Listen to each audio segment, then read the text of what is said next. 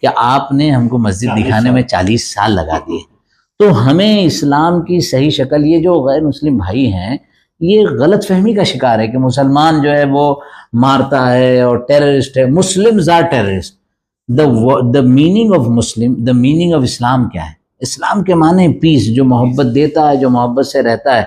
حدیث میں کہا گیا کہ وہ مسلمان ہی نہیں جس کے ہاتھ اور زبان سے کوئی دوسرا بندہ جو ہے محفوظ نہ رہے. اسلام سے اس کو خارج کر دیا. اسلام پیس کو دیتا ہے اور اس کے معنی یہ ہے. تو ورڈ اسلام، ورڈ مسلم، اس کے میننگ ہی نہیں بتائے. اب اگر اس کا ٹرانسلیشن کیا جائے، مسلم لفظ عربی ہے، ٹیررسٹ انگلش ہے، تو اگر کہا جائے those are living in the peace they are terrorist, عجیب سا وہ تضاد پیدا ہوگا. تو یہ ڈیبیٹ میں وی ایچ پی کے ایک بندے نے پوچھا، جس طریقے سے آپ بتا رہے ہیں کہ جمعہ کی نماز کے بعد باہر نکلنے کے بعد وہ نمازی پتھر کیوں مارتا ہے، تو یہ غلط فہمی جو ہے اس کو بھی دور کرنے کا کام ایک بہت اچھے پیمانے پر ہونا چاہیے. جی جی جی الحمدللہ. مطلب آپ کی اور دیگر جو مساجد ہیں پورے انڈیا میں، اس کے بارے میں ان لوگوں کے لیے کیا آپ کی رائے ہے یا کیا آپ ان کو میسج دینا چاہیں گے؟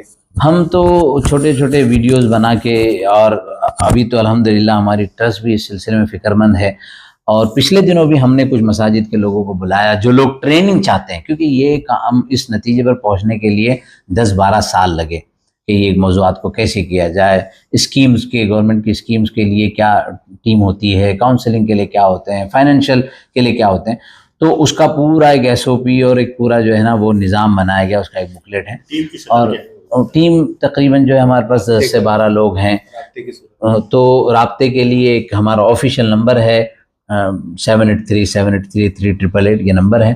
تو اس رابطے پر لوگ رابطہ کرتے ہیں کہ ہمیں بھی اس طرح کی ایکٹیویٹی کرنی ہے.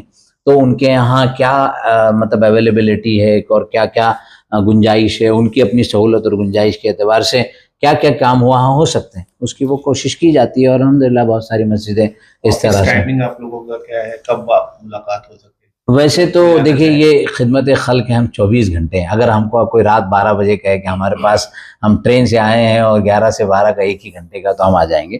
بٹ آفیشیل ٹائم جو ہمارے امپلائیز کا سب کا ہے وہ تو صبح 11 بجے سے لے کر شام 7 بجے تک، 7:30 بجے تک رہتے ہیں. مفتی صاحب ایک سوال لینا چاہتا ہوں جی. کہ آپ نے یہ کہا کہ غیر مسلم، جیسے آپ نے ایک واقعہ بھی بتایا اور غیر مسلم کے تعلق سے بات بتائی، یہ جو آپ کا یہ فیملی فرسٹ ہے، یہ تمام لوگوں کے لیے یہ کام کر رہا ہے یا صرف کسی خاص مسلک، خاص مطلب مذہبیات کے لوگ، یا صرف مسلمان کے لیے؟ کیونکہ یہ چیز بھی تھوڑا کلیئر کریں تاکہ ہمارے سننے بہت اچھا آپ نے سوال کیا. ہمارے پچھلے جو شروع کے 2016 کے 17 کے جو ہمارے ریکارڈڈ سیشنز ہیں وہ النصیحہ کے نام سے چلتے تھے. پھر اس کے بعد ہم نے بیت الحکمہ کے نام سے ایک فارم رجسٹر بھی کی. لیکن پھر یہ ہماری ٹیم کا ڈسکشن ہوا، میں نے بھی کہا کہ ہمارا فائدہ عام ہونا چاہیے. ہم مسلکی اختلافات سے بلکہ مذہب کی اس دیواروں سے، کہ یہ فائدہ صرف مذہب میں نہیں ہے، اس سے غیر مسلم بھی فائدہ اٹھائے. چنانچہ ابھی چند دن پہلے جین بھائی ہمارے پاس یہاں بیٹھے تھے، 3 جین بھائی. حالانکہ جینیوں کے یہاں بڑا نظام ہوتا ہے ان کی مندروں میں، لیکن ان کا آپسی ایک فیملی مطلب ایشو تھا اور وہ یہاں آئے تھے. بوری بھائی بھی یہاں آتے ہیں اور اسلام. تو ہم نے پھر یہ سوچا کہ بیت الحکمہ یا النصیحہ ہم رام رکھیں گے تو کہیں نہ کہیں غیر مسلم تو چھوڑیے، مسلمانوں میں بھی وہ یوتھ جو کنیکٹڈ ہے اور عربی سے دور ہے وہ ہم سے کنیکٹ نہیں ہوگا. تو ہم نے ایسا نام فیملی فرسٹ. تو یہ ہر ایک کے لیے، مسلمان ہو، غیر مسلم ہو، ہندی ہو یا امریکن ہو، ہر ایک کے لیے کہ بھائی مجھے میری فیملی کا ٹیک کیئر کیسا کرنا چاہیے، یا عالم انسانیت کے لیے. اور اس کا ایک کنیکشن رسول اللہ صلی اللہ علیہ وسلم کی زندگی کے، اللہ کے رسول نے فرمایا صلی اللہ علیہ وسلم کہ تم میں بہترین انسان وہ ہے جو اپنے گھر والوں کے ساتھ بہتر ہو. تو اس کانٹیکس میں ہم نے یہ فیملی فرسٹ نام رکھا. تو یہ سب کے لیے. آخر میں آپ کیا سندیش دینا چاہتے ہیں ہمارے چینل کے مادھیم سے اور راحت فاؤنڈیشن کی جانب سے پوری دنیا، پورے عالم اسلام کو اور خصوصی ہندوستان و ممبئی کو کیا کہنا چاہتے ہیں چند لفظوں میں؟ ایک بات تو یہ کہ اپنی مساجد کو کمیونٹی سینٹر بنایا جائے. مختلف زاویوں سے ہم مساجد سے خدمات کر سکتے ہیں، جس طرح ہماری جامع مسجد بمبئی ٹرسٹ کر رہی ہیں. ہر مسجد یہ کام کر سکتی ہے. دوسرا، ہمیں ری ایکٹیویٹ ہونے کے بجائے، یعنی کوئی ہمارے سامنے ایشو آتے ہیں، کوئی موضوعات آتے ہیں تو ہم بہت زیادہ متحرک ہو جاتے ہیں. لیکن ہمیں جذباتی ہونے کے بجائے پرو ایکٹیونیس کہ ہم اپنے بچوں کے ایجوکیشن کو کیسے کریں. میں ذکر کرنا بھول گیا کہ ہمارے یہاں ایپٹیٹیوڈ ٹیسٹ ہوتا ہے ایس ایس سی اور ایچ ایس سی کے نتائج آنے کے بعد بچوں کو کہ وہ ایپٹیٹیوڈ ان کا ضمیر کیا ہے، ان کے اندرون کیا ہے اور وہ کیا پڑھ سکتے ہیں، کیا پڑھ سکتے ہیں. تو ایپٹیٹیوڈ ٹیسٹ کیا جائے اور بچوں کی تعلیمی میدان میں تربیت کی جائے، ان کے ایجوکیشن کو بہتر بنایا جائے، تاکہ ملک و ملت، قوم من حیث القوم، اور قوم کے ساتھ ساتھ ہمارا ملک بھی ترقی کرے اور اس کا فائدہ پہنچے۔ مفتی صاحب ایک آخری سوال کہ جامع مسجد کے پاس وہ سارے وسائل ہیں، جی سورسز ہیں پیسوں کے اکٹھا ہونے کا، جی لیکن وہ چھوٹی چھوٹی مسجدیں جن کے پاس وہ سارے وسائل نہیں ہیں، جی بہت کم آمدنی ہے اس مسجد کی، جی۔ تو وہ اپنے یہاں بیت المال کا نظام کس طریقے سے قائم کریں؟ میں آپ کا شکریہ ادا کر دیتا ہوں، آپ اپنا اس کا جواب دے دیں کہ اس کے بعد یہ آخری سوال۔ جی دیکھیے، میرا بہت عزم اور پوری قوت کے ساتھ یہ بات ہے کہ پیسہ ثانوی چیز ہے، ہمارے پاس فیسلٹیز یہ نیکسٹ سٹیپ ہے۔ پہلا ہمارا جذبہ، ہمیں کرنے کا عزم ہو، جب کرنے کا عزم ہوتا ہے تو آدمی پہاڑوں سے راستہ نکال لیتا ہے۔ تو چھوٹی چھوٹی مسجدیں بھی ہوں، وہ عزم بنائیں، اللہ خود بخود اس کے لیے راستے ہموار کر دیتے ہیں۔ لوگ ایسے ہیں جو اچھے کاموں میں ہاتھ بٹانے کے لیے، سپورٹ کرنے کے لیے آگے بڑھتے ہیں، اور وہ جو ہے پوری طرح سے ہمارا ساتھ دیتے ہیں۔ مفتی صاحب بہت بہت شکریہ، اور بعد میں بھی آپ سے اس طریقے کی باتیں ہوتی رہے گی انشاءاللہ۔